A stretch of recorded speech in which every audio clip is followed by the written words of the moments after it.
دي بقى الماستر روم لما تكون رايقه وبسيط. تعالى نشوف كده. اول حاجه السمبل هنا بالشكل البسيط ده ظهر السرير. يبقى معاك الديزاين السمبل بالتكوين بتاعنا مع الليد لايت بس لما ينور، مع الديكوريشنز لما هنستخدمها هتلاقي الدنيا بتاعتها اهي، هتلاقي كل حاجه سامعاك بالافكار بتاعتنا. تعالى نشوف القصه دي. شكل تحفه.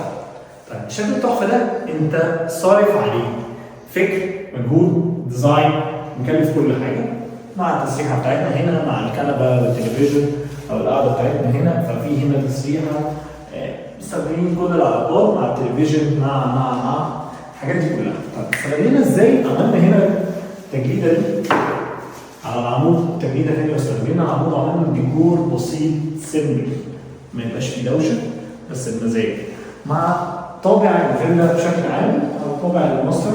تعالوا نشوف الاول نخش هنا كده ماستر روم دي هندريسنج. فالدريسنج ده عاملين الديزاينز بتاعتنا اهي، حتى عاملين له الفريم لينك على الارض، مظبطين الديكوريشن لغايه لما تخش بالحمام. لسه هتشوف الدريسنج والحمام. تعالوا شوف الاشكال بتاعتنا دي كلها. تشيك السيراميكا من نفس الخامه بتاعت او الحوض من نفس السيراميكا، فالديزاين بشكل محترم، الديكور ممتاز، سيبريت. الحوض دي كاستمايز كلها عشان الميه هيبقى صوتها عالي عليكم.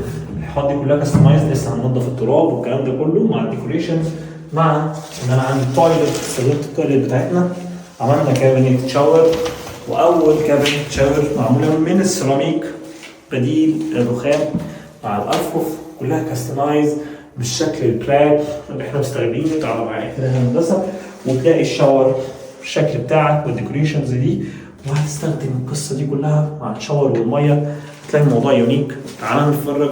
استغلينا كل مساحه، الجيب الصغير ده استغليناه عشان نعمل المرايه وتبقى هي الحوض وحاجه سيبريت وكاستمايز، حاجه صغيره جدا بس استفدنا من كل الحاجات دي.